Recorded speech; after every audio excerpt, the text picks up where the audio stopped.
Hey,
good evening. We're going to get started in like 2 minutes, so if you want to grab a seat.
Well, good evening.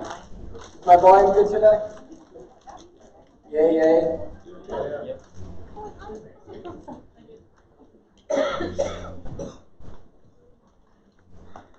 Alrighty, let's roll. Sorry for the delay. We had a little bit of a bottleneck there getting everybody signed in tonight. But welcome to Invest NWI. I was going to make fun of the Cubs, but I'm a Red Sox fan and you're not doing very well, so I won't joke about the Cubs because you know how it is. But welcome to the Premier Investment Group here in Northwest Indiana. We've been doing the group about 2.5 years, and it's been really fun to see how it's grown from 15 people at our first meeting in our office in Highland to where we are today, so thank you for that. The whole purpose of the group is to bring together investors of all different levels to provide an environment for relevant real estate education, as well as a place to grow your personal network. I know a lot of people came to the group, haven't really done a whole lot of real estate. They've come a bunch of times, now they're doing deals with people in the group, they're out flipping, they bought their first rental, so really good place to grow. A couple of benefits being part of the group. I mean, the big thing is just network with experienced investors. Who's made a mistake in real estate? So wouldn't it be nice to learn from the people who've made the mistakes and not repeat the mistake yourself? Education through the monthly speakers. Great place to get connected. We have attorneys that are here, contractors, real estate agents, landlords, so good place to network with that. And also a good place to get deals done. There's been lots of people in the group that have bought houses from each other, sold houses, found a property manager, found an agent. Real quick disclaimer, the material and content presented is for educational purposes only. It's not legal advice, don't take it that way. The content presented is a recollection of the speaker's personal experiences, their success and failure. Definitely consult with your professional network before you engage in any of these activities. And here's a summary. Do your own due diligence, speak with your professional circle, and then like all investments, they have risk. Who invested in cryptocurrency? Yeah, we can talk about how well-minded after. So you may lose money. Awesome. This is one of my favorite parts of the meeting. Who did something this past month? rental, bought a flip. Tom, we got one up here.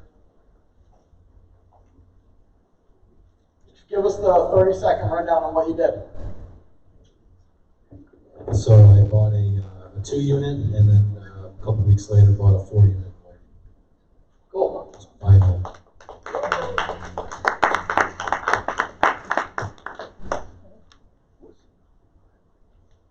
Run. Yeah, I'm not gonna.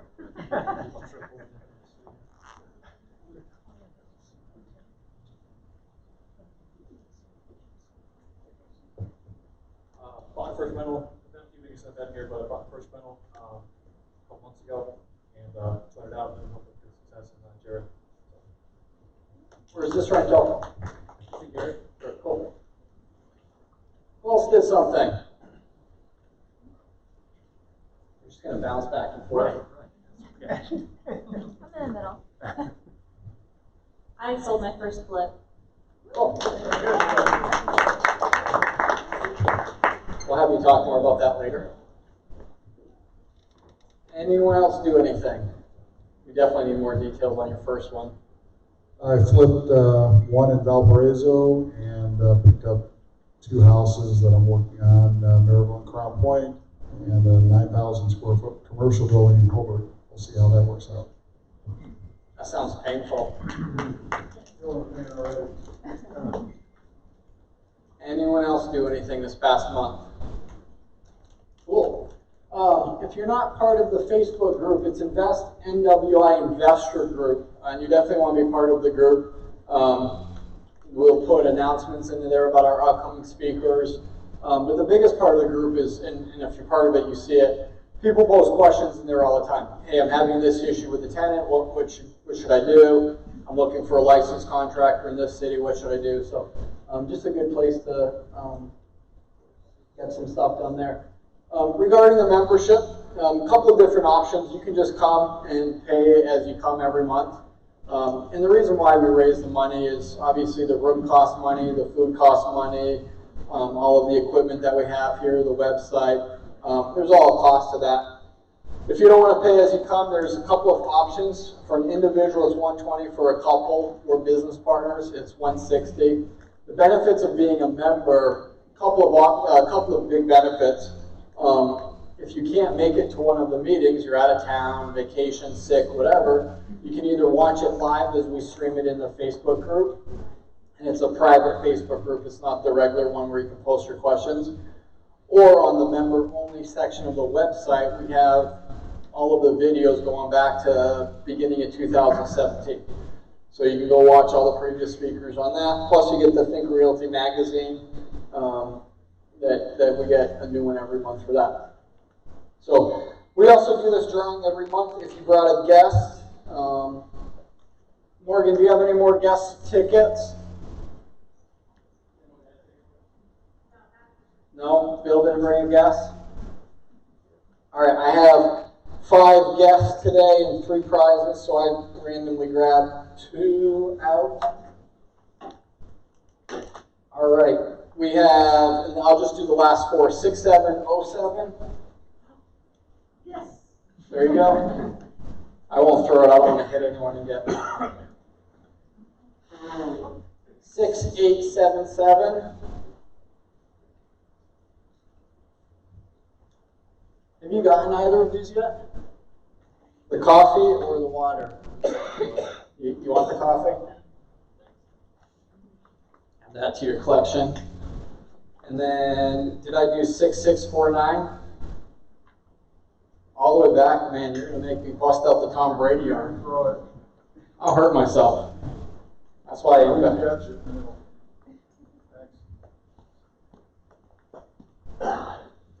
So if you bring a guest, you get a raffle ticket. Sometimes we have water bottles and coffee cups. Sometimes we have gift cards. Sometimes we might have a house, a little bit of everything. All right, Justin. He's going to talk about the sheet on your chair today. If you don't have one, does everyone have a sheet? There's a couple extras. Stand up, yell if you need one.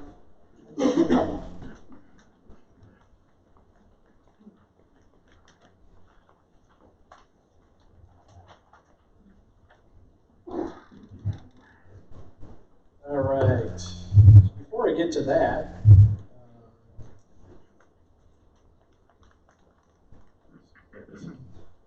before I get to the tax sale thing, I actually forgot about it. But who here is doing deals in Illinois that's wholesaling? Anybody? Nobody. Not anymore. Nobody likes Illinois. Okay.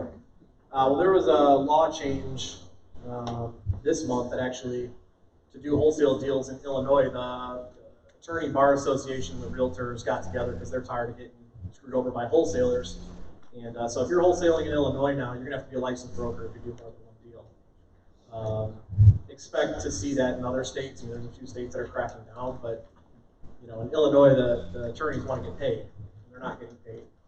So they have a vested interest, and then realtors, they're tired of losing commissions and unscrupulous wholesalers. I'm a wholesaler, so sometimes, there's guys out there that aren't worried about the good of the sellers, they're only worried about themselves and put them in bad positions, and so, they're cracking down on that. So if you're going to do deals in Illinois, you're going to wholesale, just know that you're going to be under the spotlight, and they're going to pay attention.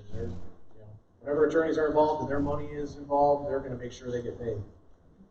So, for those of you who like Indiana, which is everybody, because Indiana's a great state other than we're boring, the tax sale's coming up. Has anybody signed up for the auction already? Anybody doing the auction? Al is. All right. Are you buying flips, or what are you looking to buy? A little bit of both. Okay. All right. So the auction starts. I don't know why I keep flipping here. Oh, okay. The auction starts on August 30th and it goes till September 30th. It's online only and you have to pre-register. If you have a company, you're going to need to get a current year letter from the Secretary of State that you're in good standing. And I wouldn't wait till the last minute to pre-register. I tried to find out on their website what the deadline is. It's not very clear. But the website is Zeus Auction. And one thing to keep in mind too is that all these auctions, they a lot of times start and stop at different times.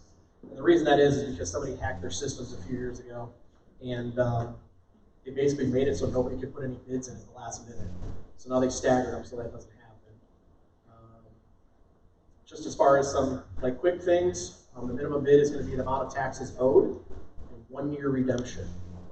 So I guess in light of if you follow economy, stuff like that, with the bond market change, things like that, if you believe any of that to be true and some sort of indicator of the market changing, what I would suggest is if you're going to buy this at treasurer sale, it's a 1 year redemption.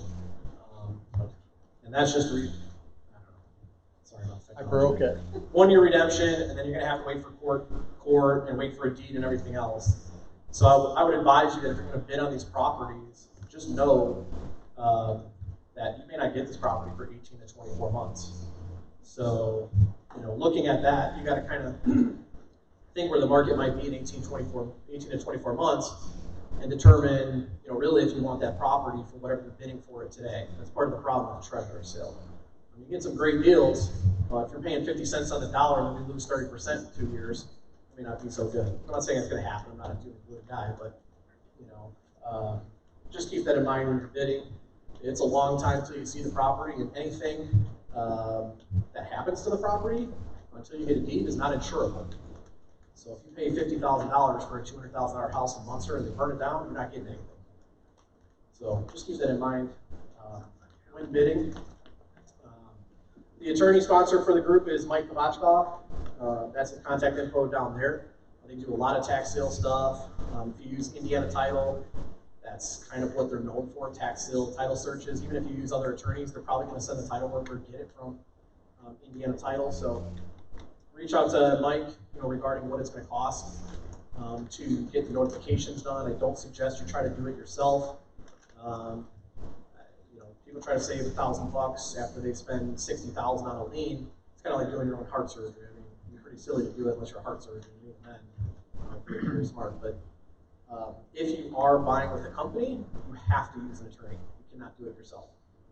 If you're buying in your own individual name, you can do it yourself. Just know that tax lien people, when they lose their house, they're going to come knocking at your door.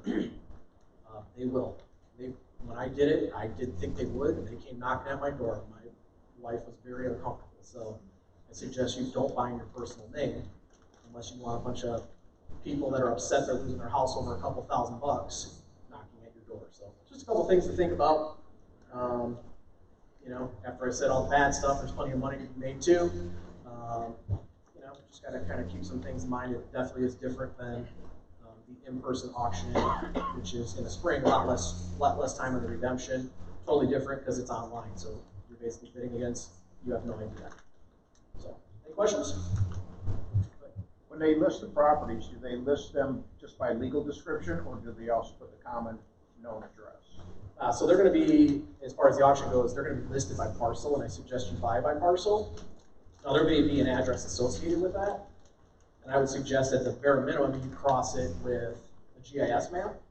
You know, it's better than nothing. It's not a perfect survey, but you know, you don't want to buy half a house or buy a driveway or buy a lot behind a house, because a lot of houses in, especially North Lake County, were split across parcels, multiple parcels. In Hobart, you can have a house at one street and then one address and 6 parcels behind it.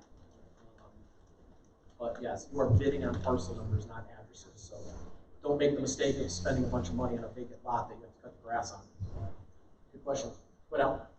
I was just curious, if it takes a couple of years to get the house, you know what the capital gains tax is? Like, if I went and flipped it, if I bought it, like so that's where it's going to get interesting, because you have a lien at the start, right? So a lien really is an asset, and then it converts into a different type of asset. So I'm not an accountant. All I can tell you is after buying hundreds of them, it gets complicated, and that's something I know you probably use Josh, so just ask him, you know.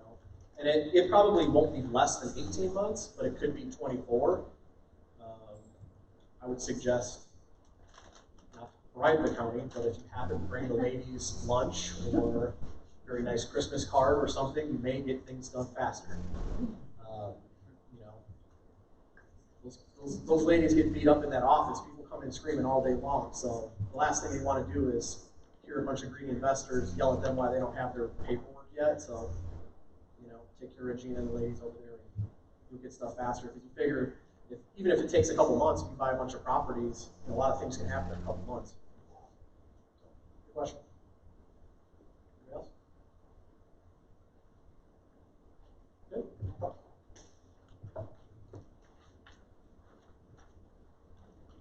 That was a fun exercise, trying to reset that slide every time. I think you copied that from our preview one. So it has the 10-second. And we're also not talking, that's like creative financing. We're not talking about creative financing. That was last month. If you want to come on up, Teresa. I'm really excited to introduce our guest speaker, Teresa from Midland. Midland's one of their offices. They have a couple nationally, is in Chicago, so right over the border. She was very excited to come to Indiana and see some open spaces and less traffic today. But who's done a 1031 before? Anyone in here? We got one in the back. These are really cool tools, especially as the market's getting really, really hot.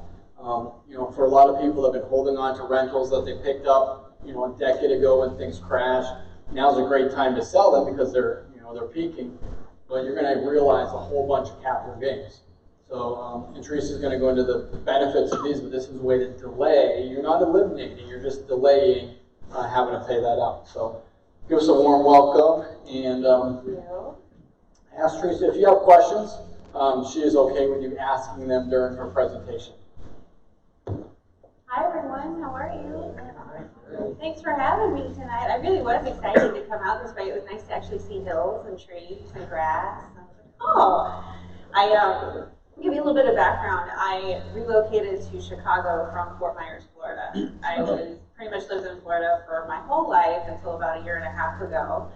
For whatever reason, I can't stand the heat. So most people are leaving cold weather to come to Florida, and I requested to leave Florida to come to cold weather. So jury's still out on my sanity, but I do know 1031 exchanges. I have been with Midland since 2006. So I've seen quite a bit of changes in the activity with respect to exchanges. For those of you that are not familiar with our company, we are a qualified intermediary for exchanges, which is what we're going to talk about today, but we're also an administrator for self-directed IRAs. So some of you may be familiar with using retirement accounts to buy and sell real estate. So that's the other side of our business. The smaller component, which is where I started and have been ever since, is with 1031 exchanges. So I love them, they're like my babies. So our corporate offices are in Florida. We also have an office in Chicago, and it's great to be able to get to Indiana. It's my first time in Indiana too, so I like it. Hopefully I can come back and visit. You guys won't blow me out of here. So 1031, okay, it's a section of the tax code, and eyes are probably already glazing over because you're okay, we're going to talk about tax code on a Monday night. Who does she think she is?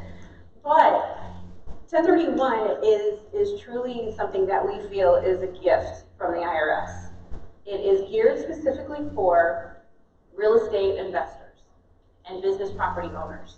And all it says is, if you sell investment or business use property and you buy more investment or business use property of equal or greater value and follow a few simple rules, which we'll talk about, you're allowed to defer all the taxes that would have applied to the transaction when you sell that property.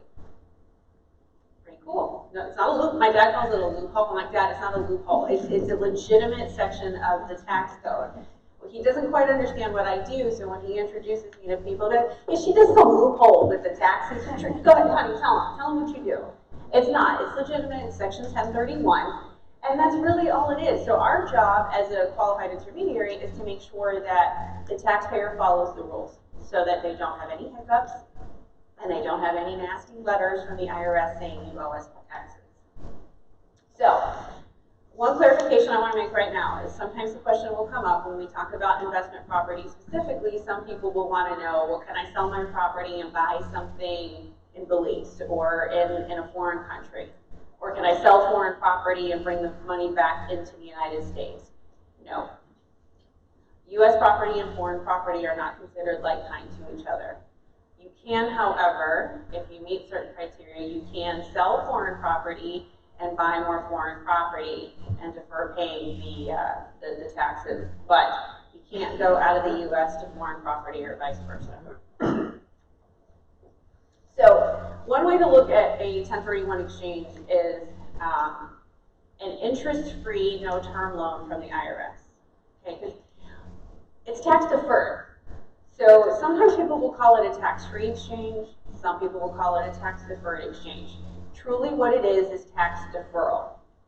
Okay, so you're basically delaying paying the taxes on the sale of your investment property as long as you continue to do exchanges.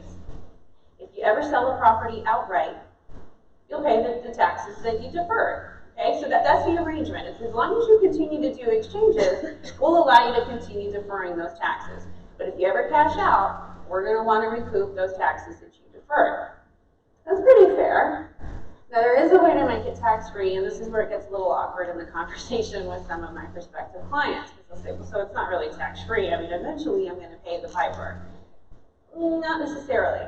So if you do exchange after exchange after exchange, and then that time comes when you pass, your heirs will inherit the property at whatever the current market value is, and all of those deferred gains are wiped out. Side note, you're dead. But so are those taxes, right? So whoever's inheriting the property is getting a clean slate. This is where it gets awkward, but that is when it becomes tax-free. As long as you're alive, it's tax-deferred. Upon your passing, it's tax-free. And then whoever gets that property, they get to start all over again.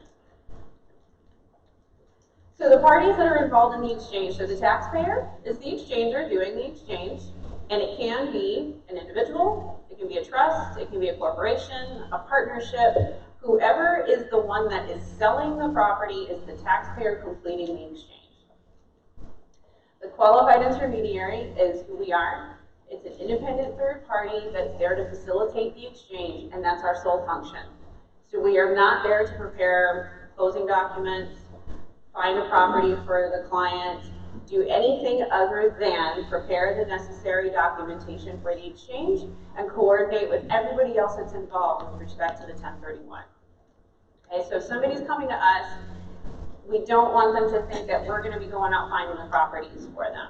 Sometimes they'll, and to be fair, there are some qualified intermediaries that may have an affiliated business that will help a taxpayer locate replacement property. That is not something that we provide. We simply document the exchange, escrow the funds from the transaction, and we work with whoever else is involved in the closing. So the property that is being sold is the relinquished property. The property being acquired is the replacement property. You can have more than one of each type of property in a 1031. So you could sell one and buy maybe 2 or 3 replacement properties, or you could maybe sell a couple of relinquished properties and roll the funds into one larger replacement property. So it's value for value. We're going to talk about what you need to be zeroing in on. But for now, you can have multiple of each type of property, and they can be nationwide.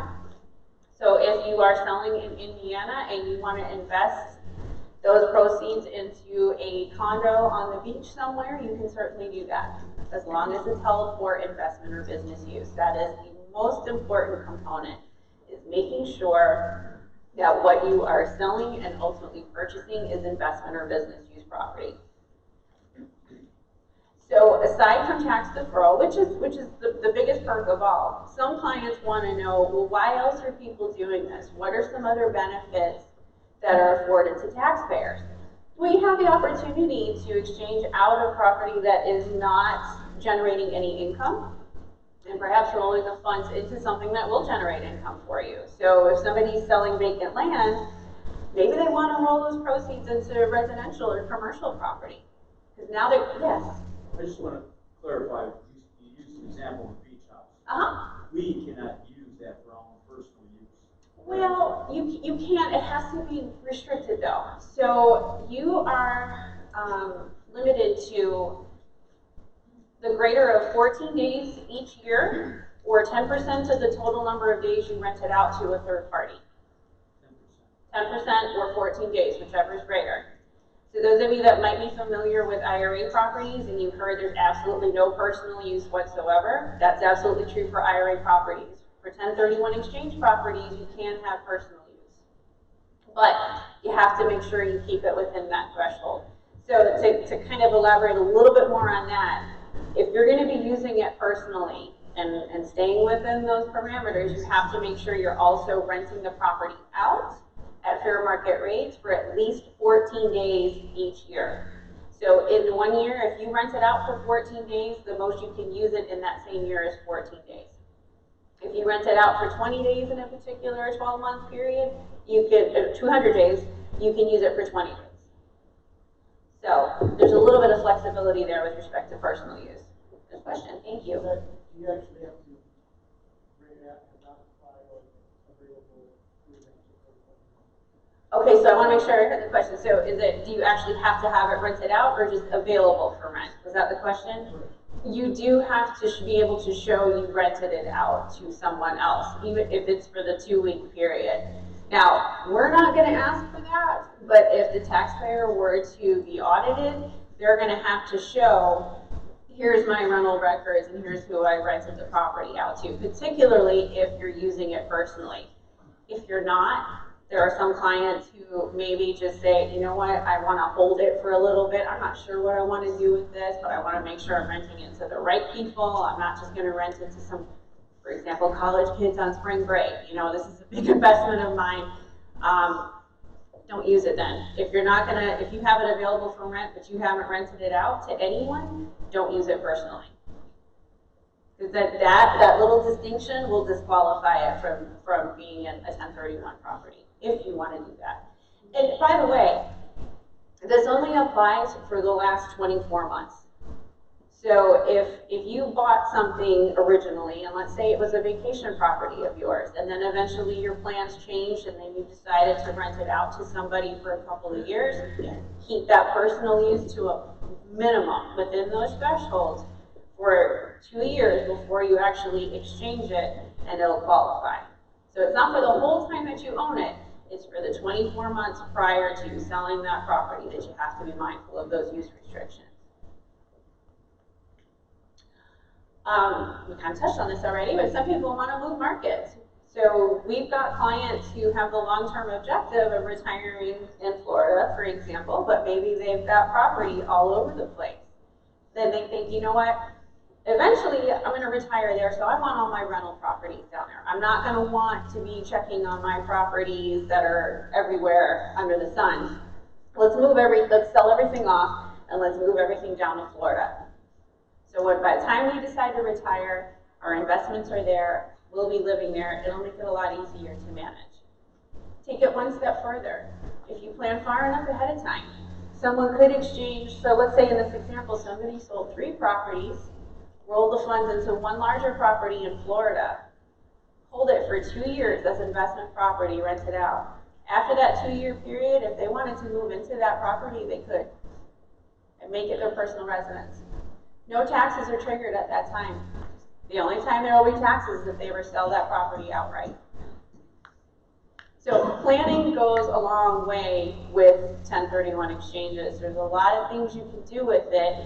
You technically could have your cake and eat it too by saving the taxes and also eventually moving into the property, but timing is going to be everything.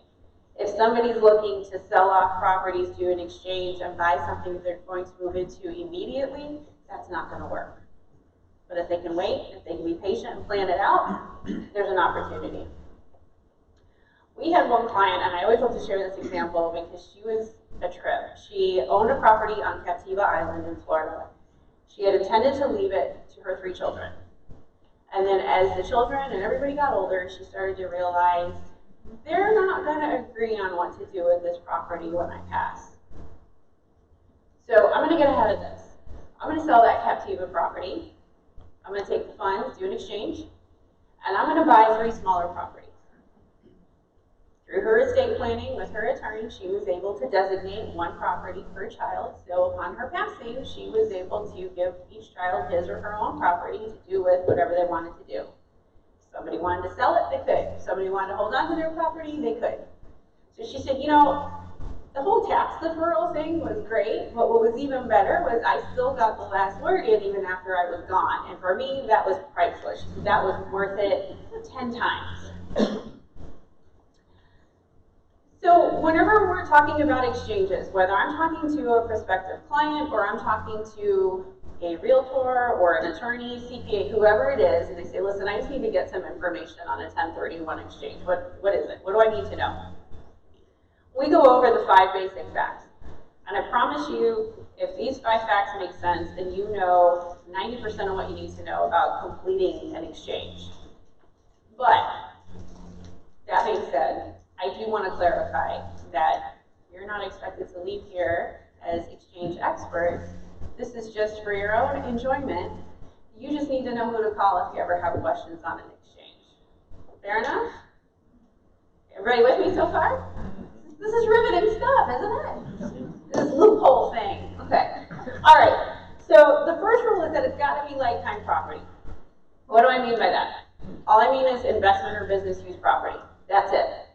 Okay, so sometimes people think if they're selling an apartment building, they have to buy another apartment building in order to do the like-kind exchange. Not true. All that is required is it has to be held for investment or business use. So what doesn't qualify are primary homes. Okay, I know you all probably figured, yeah, that's kind of a given, but you'd be surprised how many people call us thinking that that would work, or that somebody told them they should call us to set up an exchange, and then it gets awkward because they say, well, you're living in the property right now? And they'll say, yeah, it's my personal residence. We've lived there for 30 years. It's not going to qualify for a 1031. Second homes, kind of have to look at those and take those on a case-by-case basis. We already touched on that a little bit when we were talking about the personal use restrictions. Okay, so if somebody's using a place a couple months out of the year and maybe only renting it out a couple months out of the year, that's not going to qualify for a 1031. If someone can demonstrate that they've held that property for at least 24 months and they've kept their personal use within that threshold, the 14 days or 10% of the number of days it was rented, it can be put into an exchange. Yes? So then for a secondary home, let's say you're renting it out to a long-term tenant on an annual lease. Okay. For 2 years. That would then qualify for the 1031 exchange? Yes. Yes, because the key there is that you have 0 personal use. So, yep.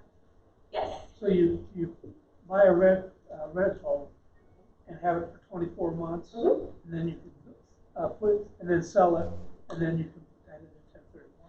You can, and you know what, let me clarify that too. So if somebody's buying a rental and they have no desire to use it personally whatsoever, you don't have to wait 24 months. You can technically do it in a year if you wanted to. It's only if you have personal use of the property that you have to hold it for 24 months before doing an exchange. But it's 12 months, yeah. So it's not calendar year or anything, it's just, from the time you take the deed or from the time. yes, So sir. if you're flipping it and it takes you 90 days, that's 9 more months.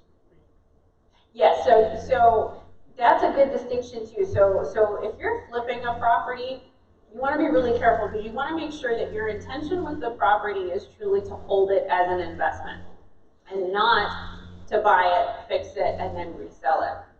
So if you were to buy something and rehab it and then maybe rent it out for 9 months or so to get to that 1-year mark, that looks better than, hey, I spent 6 months rehabbing this property, now I have it on the market because I want to do an exchange, I'm going to be selling it for a profit. I'm not disputing that that's an investment for you and a good one, but it does not fall within the definition of an investment property for a 1031 exchange. Yes? So instead of being able to do a lease option to buy with a client, you would do a separate lease, and then if they came back and said they wanted to buy, you do a separate contract? That would look better. Yes, because when you execute a lease option, it's already kind of setting in motion that you're already planning on selling it. Buy. I know what you're saying. Yeah, yeah. I mean, you could. I've had clients do it. It's a question of if it's audited, how is that going to be interpreted? Correct. I'm just saying that if I built a house, I'm a builder. Okay. I built a house and I just lease it out, Mm-hmm. and the rules clearly state Yeah. if you can have a deal in any time frame that an offer comes along to buy it, Yep. you can sell. So it'd be Sure. 3 months. Yeah. Okay? But that's why I said it's not an option. Just leave the option out of that initial Leave the option contract out of and it. just draw the contract out and go from there. Right, because we've had clients who bought exchange properties and they received an unsolicited offer. They had no intention of selling it, but somebody came up, made them an offer they couldn't refuse. Well, they'd be foolish not to take it, and they shouldn't be penalized for that, but they would need to make sure they don't establish a pattern of receiving unsolicited offers for each property that they acquire. So, maybe it is a All loophole. offers are unsolicited. What's that? All offers are unsolicited. There you go, all offers are unsolicited, yeah. The best part was my client said, "Are we on a recorded line?" I'm, yes, we are. So I received this unsolicited offer. So if we call you, you should just assume that we're on a recorded line? Yes. Then we'll tell you, if you call it, yes, so be on guard. And don't pull what my other client said. He says, "Can I call you on your cell phone?" No, The computer's listening to us right now. So, great questions. So partnership interest in stock. I threw that in there because sometimes we've got people that have a partnership that buys and sells real estate. One partner wants out, the other partners want to buy them out. The exiting partner says, "I want to do a 1031 on the sale of my property." Come to find out, they want to do an exchange on the sale of their partnership interest, and that does not qualify. It's got to be on the sale of the real property itself. I'm sorry, clarify that for me. Okay. You've got a rental property, and you've got 2 partners, Okay. and you sell it, and the proceeds are $100,000. Mm-hmm. Partner A wants to take the money and pay the taxes. Partner B wants to do a 1031. Do you hold title as tenants in common, or do you hold title in like an LLC or? LLC. Okay, that's not going to work. So that's a very important point, something that we're going to touch on later. But again, the taxpayer that's completing the exchange is the partnership, not the individual partners. So if you have one partner that doesn't want to do the exchange and one that does, you guys need to have that conversation well in advance of even listing that property and figure out how you want to potentially restructure things. You want to get with your attorney and say, "This is ultimately what we want to do. When we sell this property, he wants to go his own way, and I want to do a 1031 exchange. If it stays in the existing LLC, the LLC is the one doing the exchange. The LLC is the one that needs to acquire the new replacement property, because we have to have continuity of taxpayer. So if you decided that I just want to take my share of the proceeds and put it into an exchange and buy another property in my name, we don't have continuity of taxpayer. We've got the partnership starting it and an individual finishing it. How long then do you have to, after you're gonna restructure, how long does that restructure have to be in place? So good or bad, there's nothing within the tax code that says how long is long enough. But most tax advisors would caution their clients to wait at least a year before doing that. Because when you file Form 8824, which is the form to report the 1031 exchange, I believe there's a section on there that will ask about partnership and was there any restructuring within the last, I believe, 12 months. So that's something that you want to be very cautious of.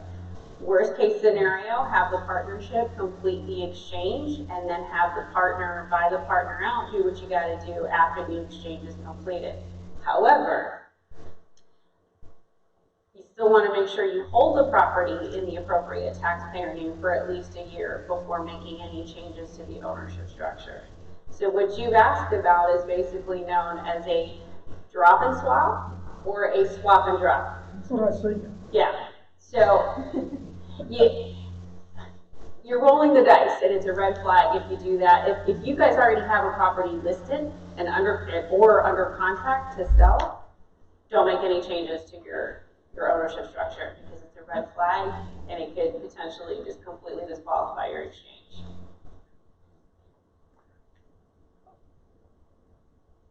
Oh. I hate to be the bearer of bad news. Well, no, okay, so let's say then that there are several properties. Okay. Is there anything to say you couldn't swap around in those properties and let the two partners work that out so that they could make the restructure or Possibly.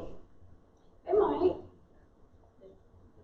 They might. It would really be something to talk about with their attorney, just to see. I think I get what you're saying, that if we somehow shift some things around here or make it so that if we do this property, I get to do what I want to do, but then when we sell another one, they can get their money. And so if it becomes a sole proprietor, but it's a sole proprietor LLC, is it still an LLC and you still can't do it? You're changing the taxpayer structure though, because you're going from a partnership to a sole proprietor. So you still have the same issue. It'd be the same as if you individually bought the new property in your name. I know, I'm not good at that. I know. You're getting mad at me because I'm telling you what you want to hear. I mean, depending on what we have a client who's personally worked with had that same exact issue. Yeah. But, and again, our law firm was able to do that for somebody because it was like a $200K return of a multi-family unit out of Illinois. $33,000 was supposed to be going to this other partner that was a partner in the LLC. But we asked, what was the $33,000 for? It was actually the contractor that helped do some of the flipping. We actually restructured everything from the business entity formation, secured him as a mortgage lien holder against the property for $33 grand. Now he's no longer an LLC member. And nice. So, what's that? Nice. So I mean, and so we literally just did that. Now here's the other thing, he also owned a different interest on a different parcel with him from doing, and he did not do the work, he also supplied some of the money on the back end. And that got a little more complex, and we advised him to wait for a year after we did restructure his stuff again. We moved the people's, just shell game, right, with the different names of different houses, right? Yeah. And it works. So you just have to do it right and make sure you're getting the right advice to do that. So. Great, thank you. So that's what you need to call. When you're ready to do what you're thinking. Know who he called. Yeah, so bottom line, that's why it's really important to have your legal and tax counsel involved in the mix, so that everybody's aware of what you're looking to do and they can caution you to make sure you don't make any mistakes. All right, so what if I want to make the property my homestead? touched on it just a few minutes ago. Yes, you can. But you want to wait at least 24 months or longer before converting that investment property into your primary residence. Bottom line, you are allowed to do that. Okay, so that was rule number 1. It's got to be like-kind property. Rule number 2 has to do with how much you have to spend in order to ensure that you're going to pay no taxes on the transaction. It's known as the net selling price. Contract sales price less your standard cost of closing. Your realtor commissions, your title fees, your exchange fee, anything you would typically see in a cash transaction, those expenses are generally accepted as exchange expenses that you can subtract to get what's known as your net selling price. That is the figure that you want to try to match or exceed on your next purchase or purchases if you want to defer all taxes. Can you buy for less? Absolutely. You just may have some tax liability on the difference in value between what your net selling price is and what you ultimately purchased the new property for. The qualified intermediary, again, that's what we do. Our sole function is to facilitate the exchange, and that's it. So we document the exchange, we escrow the proceeds from the sale, and then apply them to the new purchases. So at no point in time does the taxpayer have access to those funds. They've got to go from closing to the QI, from the QI to the closing of the new purchase. They cannot touch those proceeds at any point in time. If somebody decides that they want to take some funds out at closing, maybe they want to be nice and take their wife on a cruise or do something fun, let us know that before you go to closing so that we can modify our instructions and make sure that the closing agent gives you that money at closing. Because anything that comes to us is going to be locked up until a time that we are allowed to release them to you. Now, obviously, anything that you take out will be subject to taxes, but if you're okay with that, then you can certainly take some funds out and you can certainly buy down in value. You just have to understand there will be some consequences for that. The taxpayer can, yes? Just to clarify, you said that you could buy a property worth less with a 1031 and you're only paying the tax difference between, okay. Yes.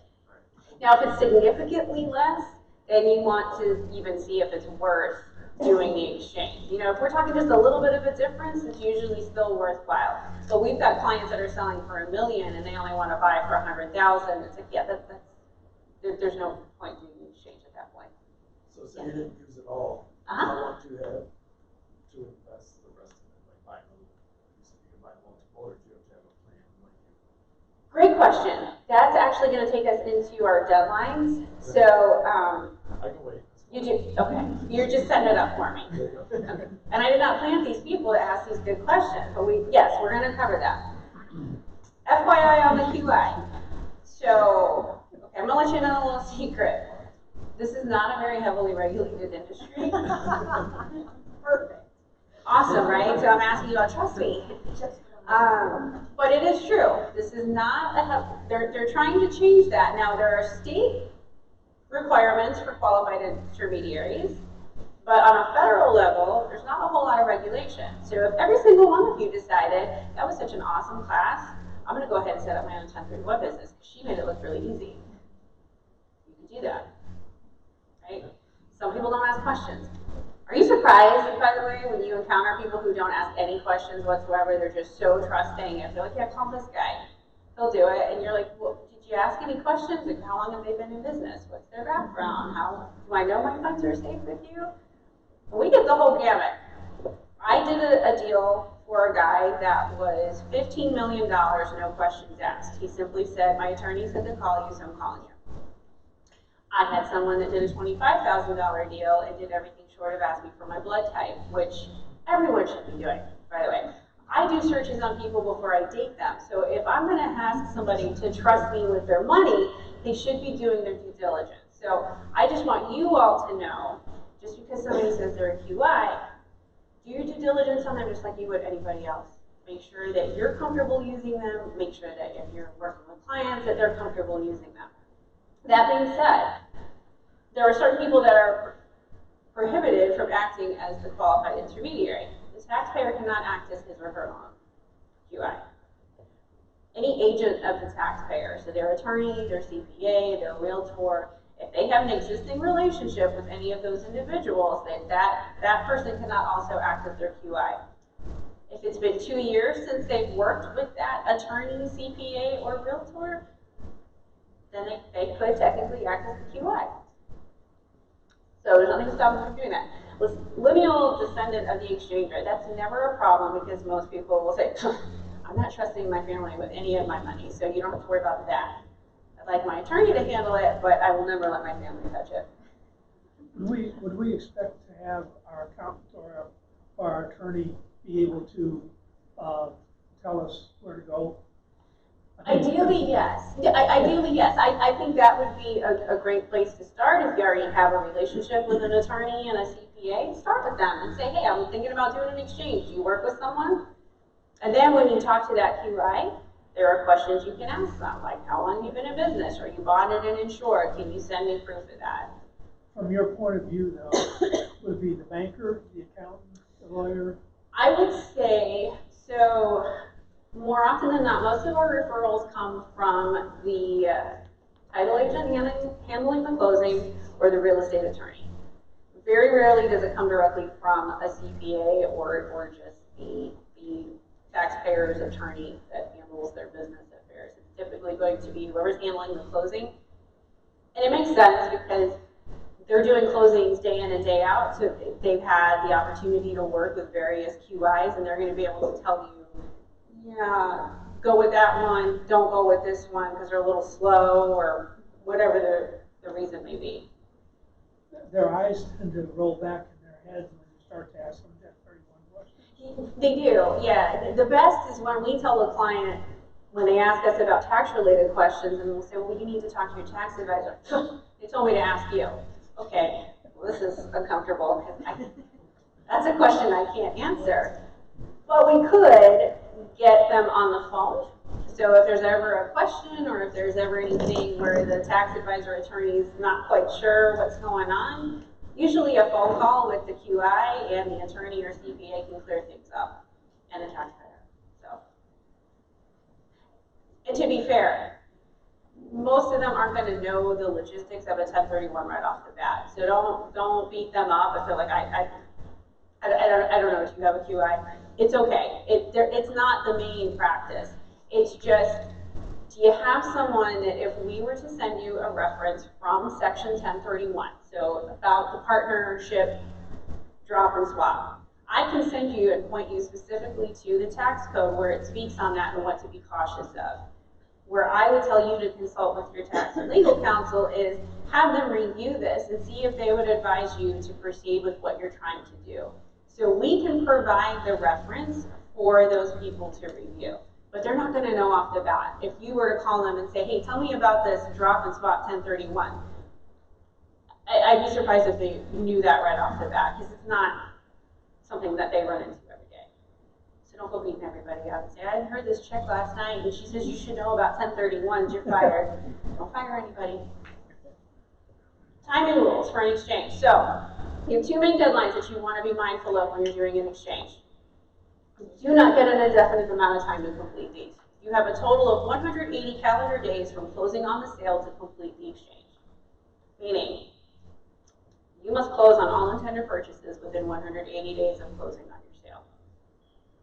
Within the first 45 days of that 180-day period, you will need to formally identify what you are considering purchasing, which speaks to your question about, so when do we get to figure out what we're going to do with the rest of the funds?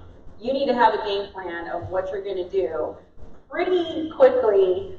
I would say once you've got your property listed that you intend to put into an exchange, start thinking about what are we going to do? Do we want to allocate the funds over a couple properties, or do we just want to roll everything into one property? Because 45 days will come and go very quickly from when you close on the sale. And there are no extensions to that. So it's really helpful if you already have somewhat of a game plan in mind as far as what you want to do. Now, as far as identifying the properties, you can identify 3 properties of any value whatsoever. You're not obligated to buy all 3, but you can identify 3 properties.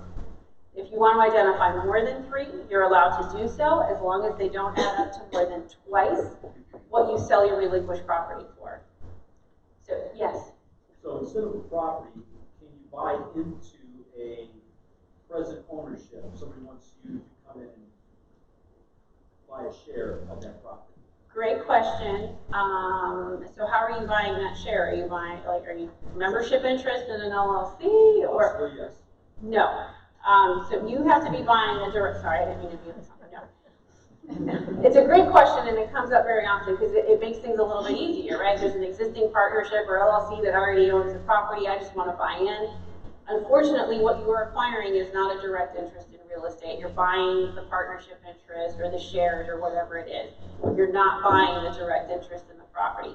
Even though whatever it is you're buying into owns the property, it's indirect. So you wouldn't be able to do that. Sorry. So what's the way around it? A loophole. Yeah, there's companies that they do sell portions of Sure. interest in a property that are specifically that they market to people who have 1031 exchange. Okay, so then the way that they're set up, so you're probably thinking of a DST? I don't know. No. I don't Okay. know what DST is, so. A Delaware statutory trust. So they're very similar to a REIT, but instead of selling shares of stock, the taxpayer is acquiring interest in real property, however they have it structured. So really what you're getting with a Delaware statutory trust is a beneficial interest in the trust, which has been deemed to be considered an interest in real property because of the way it's structured. So to answer your question, it'll all depend on how that particular deal is structured. If they are marketing specifically to 1031 investors, then chances are they already know what the requirements are and you'd be able to buy that investment. But if you just have a deal that's being put together here, and somebody says, hey, you can buy into this, we're buying and selling properties, it's not going to work. So I kind of gave you a loophole. No. Yeah, okay. So are you saying that sometimes REITs are okay? REITs are not okay. Not ever? Not ever. Not ever. Now, there's a whole separate thing that we could talk about another time where you could somehow do a 1031 exchange and then contribute it to a REIT, but it's complicated. Buying into a REIT, no. Before I get out of here tonight, you just give me a yes. I think so. If you just keep asking me questions, you will get that yes. Some way, somehow, yes. Yes, there you go. There's your yes. Yes. Okay, so deadline's 180 days to complete, identify within the first 45 days. Yes? You said, say you found 3 properties you identified. Do you have to use one of those, or could you replace it? Great question. It didn't turn out to be the right thing. Yeah, so the question was you identify 3 properties and let's say one of them or a couple of them don't work out. Can you replace with new identifications? If you are within the 45-day period, yes. Once you are past day 45, you are stuck with whatever you identified as of day 45. You do not get to make any changes or modifications, no matter what the reason is that you are unable to acquire that property. The seller takes it off the market, you decide you don't want to buy it, the seller's asking too much money, whatever the reason may be, you do not get to make changes to those identifications. Which again brings us back to why that 45-day period is critical. So the further along you can get in the process, the better.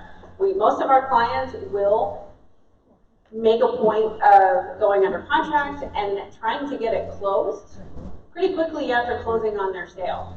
So that if anything were to fall through or if there were any hiccups, they have an opportunity to possibly identify new properties and still be within that 45 days.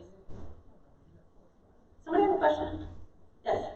Business days or calendar days? Calendar days, very good. So if it falls on a Saturday, Sunday, or holiday, that is still the deadline. So the client will have to make sure that they plan accordingly. Any other questions? Yes? Can we give our list to the DUI? Yes. So we would provide the taxpayer with the form and say, hi, your deadline is this. You'll need to submit this form to me no later than your 45th day, which is on this date.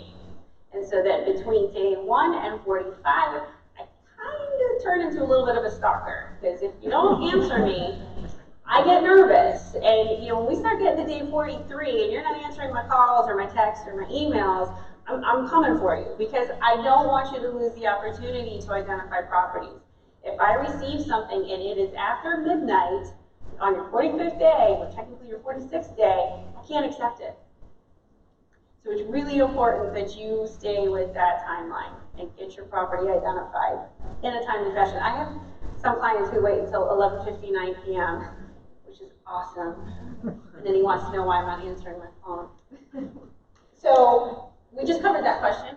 If they all fall through, you can make new identifications as long as you're within the 45-day period. If you're past the 45th day, I don't know, there's a term, you're out of luck. Yes? Does the property have to be under contract if I pay 45, or just has to be identified? Just has to be identified. So you'll have to submit a very specific address, because I know some of you are thinking, well, I'm just going to mention a property in a particular development. Whatever unit I like, that's the one I'm going to get. You will have to be specific. If it's a condo somewhere, you need to put the unit number. It's got to be as specific as possible. Okay, so if somebody's looking to start an exchange, there is no formal account to set up per se. The ideal time to do it is when you are under contract to sell your existing property.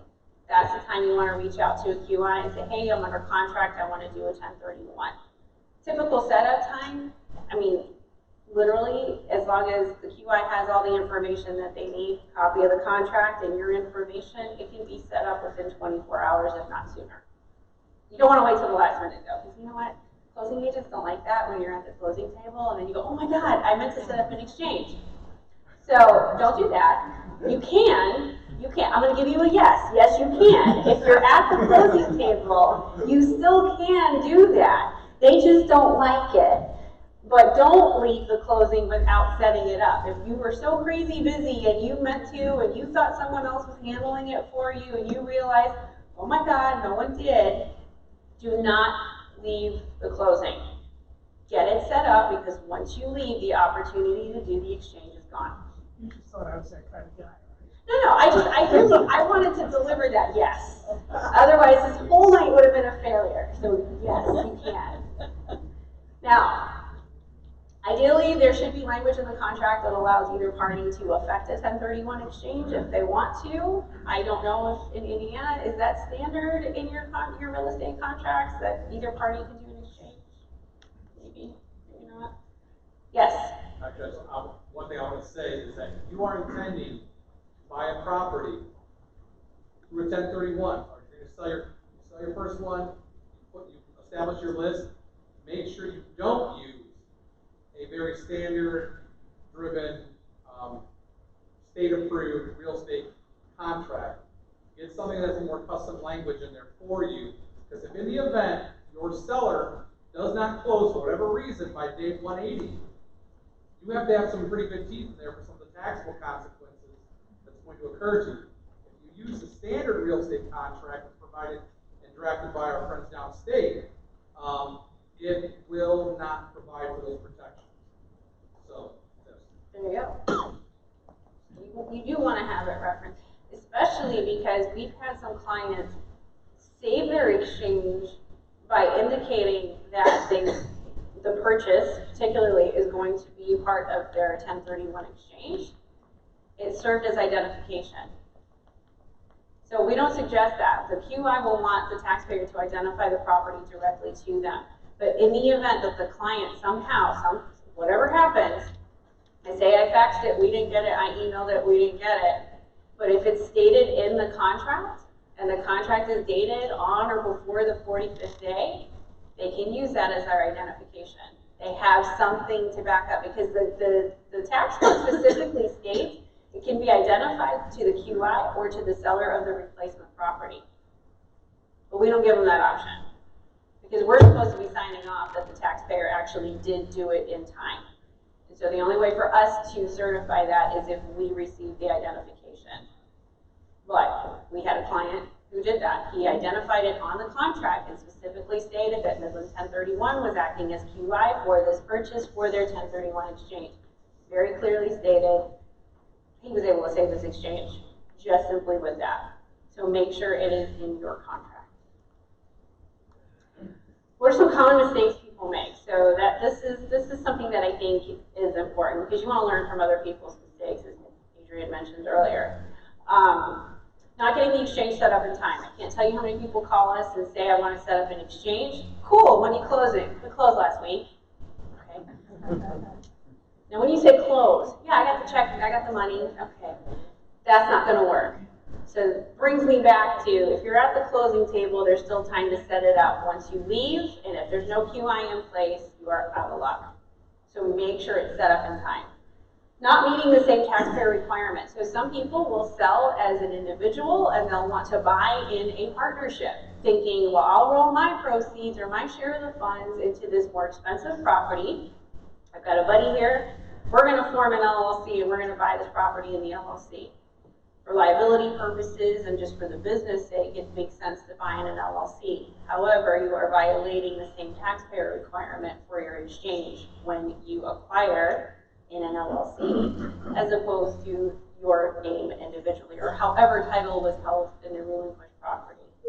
That's not to say it's got to stay that way forever, but for the purpose of completing your exchange, you want to make sure that the taxpayer who is completing the exchange takes title to the property and holds it for at least a year. Yes, I did. Exceeding the personal use limitations, as we mentioned earlier. Sometimes people will get carried away when they have this beautiful condo on the beach or somewhere, and they're like, well, who's gonna know? Okay, I'm not gonna come visit you on the property, but I will tell you that I have heard if somebody's audited and their exchange is being questioned, they've gone so far as to look at travel itineraries, electrical bills, water bills, mail forwarding. Like, listen, if you're going to do something, do it right. Don't have your mail forwarded to the investment property that you say you're not staying at and have it forwarded there for 6 months. That's just not going to work. So the best thing is follow the rules. Only use it as much as you're allowed to. Just wait. If you wait a couple of years and hold it appropriately, then you can do with it whatever you want to. Then if you start to think like you're going to sell it and you want to do another exchange, cut back on the personal use and go back to the restrictions. You just got to know the rules, and then you can work within them. Short holding period. Sometimes people buy something with the intention of, I'm going to sell it for a profit in 2 months or 1 month.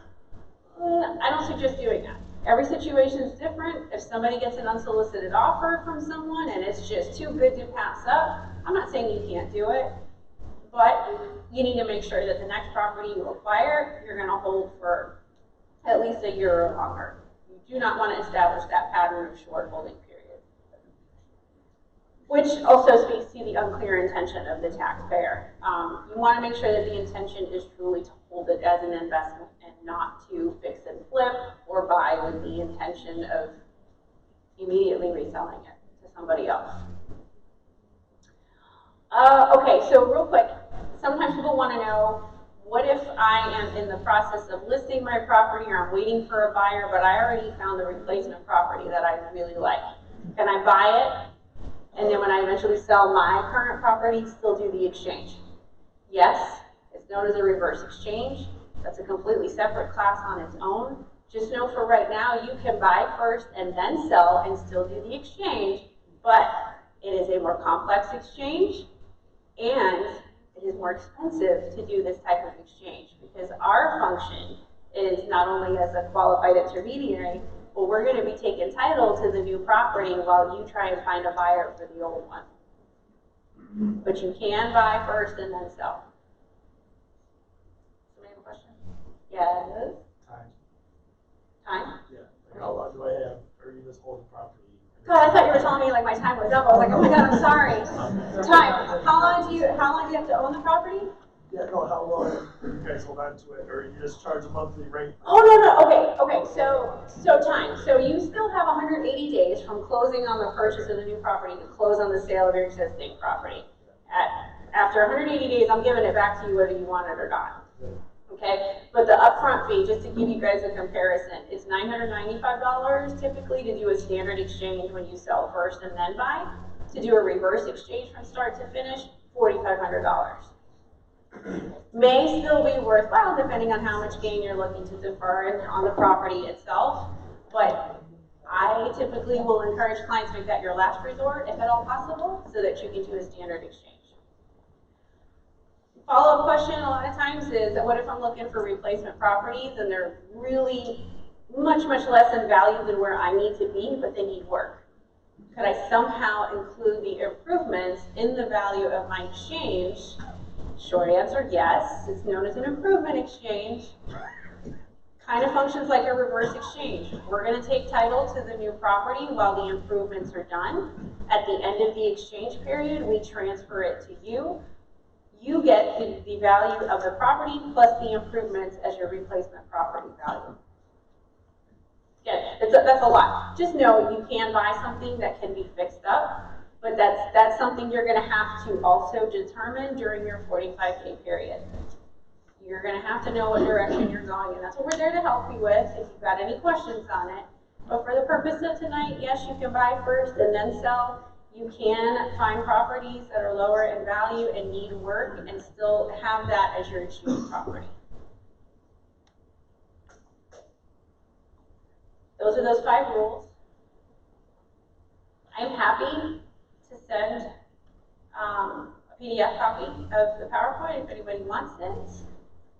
If you have trouble sleeping some night and you just want to go back through it, or you say, God, she was riveting. I just want to read that again because it was so good.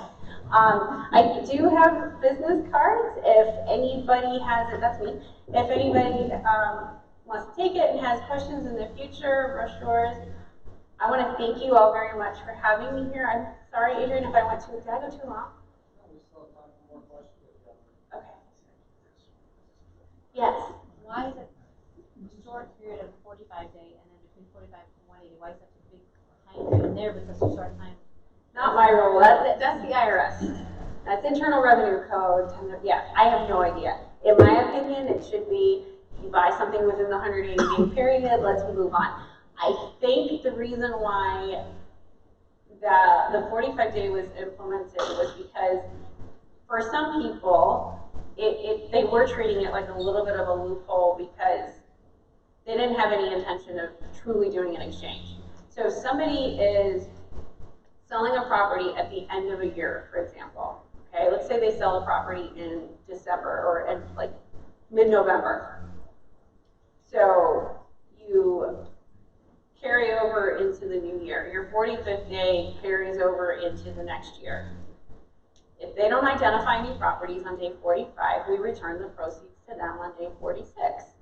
But they're receiving the proceeds in the following tax year, which means they don't report those funds until they file their taxes for that current tax year, not the previous tax year. So I think that's why they implemented that, was to kind of weed out the people that were not truly serious about completing an exchange. So when they just had the 180 days, you literally had 6 months that you kind of you're basically delaying paying taxes on something when you have absolutely no intention of truly completing the exchange. Still, I don't think it's fair. I mean, who cares? You're going to pay it at some point, but that may change in the future. Who knows? Yes. Two questions. I'm not sure. No, you can only have one. I'm just kidding. Go ahead. That's a no. Right. Is there a limit on 1031 exchange that you can have out at one time? No. No. And then the second one, say for instance, the capital gain was $100,000, just around numbers. Okay. Can you take a portion of that and then put the other in exchange, or does the whole 100 have to be in exchange? Yes. So the question was, if you have $100,000 worth of gain, can you take some of that and then put the rest into the exchange? Yes. Now to clarify, you're going to have to reinvest all the equity as well, not just the gain in the property. Okay, so if you're selling for like $500,000, ultimately you need to buy a property that's in that $500,000 range, less your cost of closing. But you can determine, hey, I want to take some money out of closing and just put a little, do a partial exchange. You can absolutely do that. Thank you. You're welcome. Yes. What is the usual cost per 1031 exchange? And do you guys have kind of a minimum on the value of the home that you're selling? Sure. So, okay, normally we charge $995 to facilitate a standard exchange. It would include processing the sale and one purchase. There's no minimum value. Now, if somebody's selling, say, for under 100,000, we'll work to reduce the fee to say $795. Given that everyone in here are real estate investors, then I would say we would reduce the QI fee to $595, as long as you say, I listened to your riveting presentation in Indiana, done, $595 for the standard exchange. But there's no minimum amount, as long. Oh gosh, yeah. Yeah, we've got people that do exchanges on, like I had a guy do one on a $40-something thousand lot, but he bought it for $5. So he's like, I'll pay you for, I'm still gonna, I've got this much in gain, so yeah, I'm gonna do the exchange. There's no minimum amount, as long as you've got gain. That could be a t-shirt, got gain? Yes. Penalties are restricted to tax liability.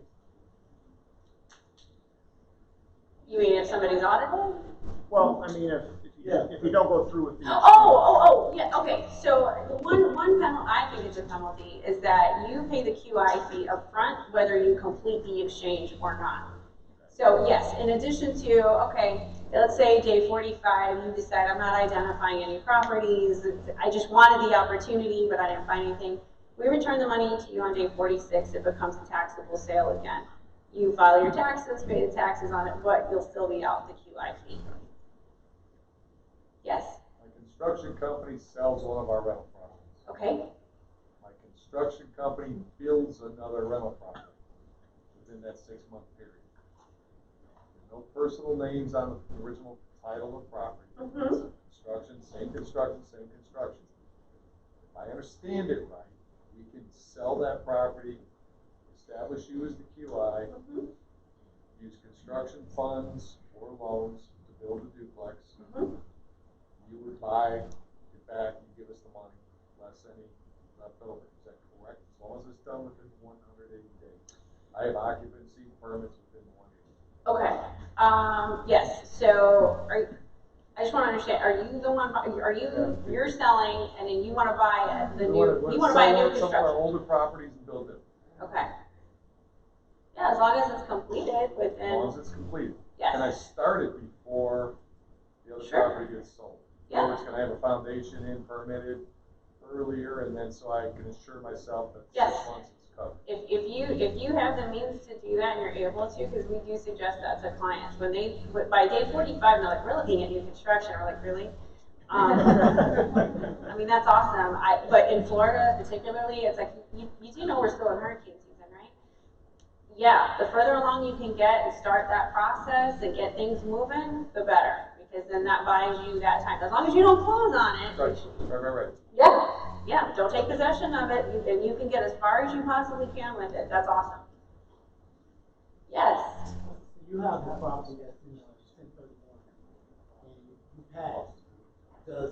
Are your heirs responsible for the taxes? No.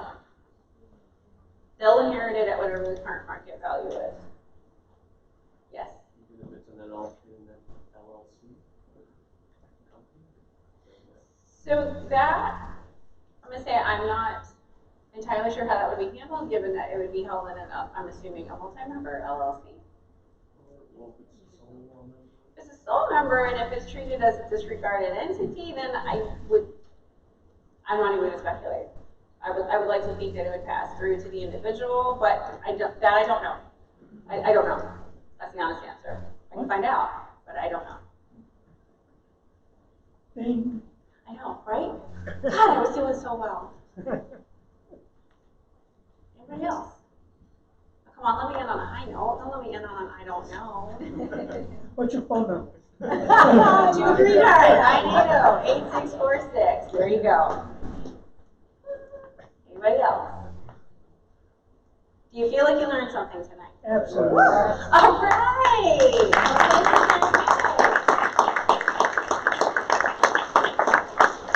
Thank you guys seriously for having me. Thank you. Thanks for coming. That was super helpful. I know you took a gamble bringing me out here. And you have cards? I do have cards, yes.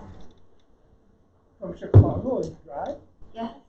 Uber wouldn't get you Yeah, look out, everyone. So you're going to see a little zip car in the parking lot. So just, you might want to steer clear of that bad boy. Let it get a head start before you leave for your own sake. She did ask if there are any volunteers to take her out to drink tonight, so we'll do that first. Awesome. No, that was super helpful. So I'm looking for a very big building because I'm going to sell all my stuff now in 1031 it. So if you have a very big building, let me know. Now is the opportunity. If you're a wholesaler, you're looking to sell something, buy something, stand up. Tom has the mic and talk about what you're looking to do. We're the wholesalers tonight. We got one. Hi. My name's Amy, and I have a property in LaPorte. It is a 3-bedroom, 2-bath, 1,850 square feet. Needs a new roof, but looking at potential of an ARV of between 100 to 120, how much you want to put into it. And like I said, the biggest thing is it needs a new roof, and looking at 40,000.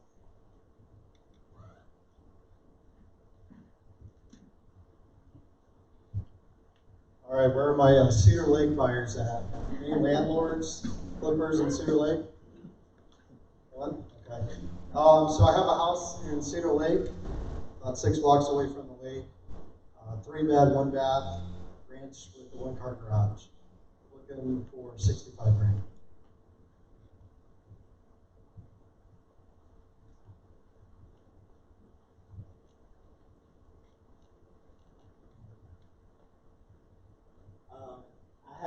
My name's Dom.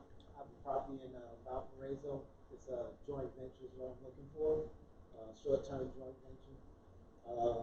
It's mostly renovated. Doing a refi on it. For some reason, he came up with this thing. You don't have enough experience. I have plenty of experience. But ARV on it is 830. I have a purchase price for 187. I have 279 for renovation. And I'm doing a loan on a refi on it so I can finish it out for 530. I'm looking for somebody to partner on it, so I can actually get close. Must have completed 5 years in the last 2 years.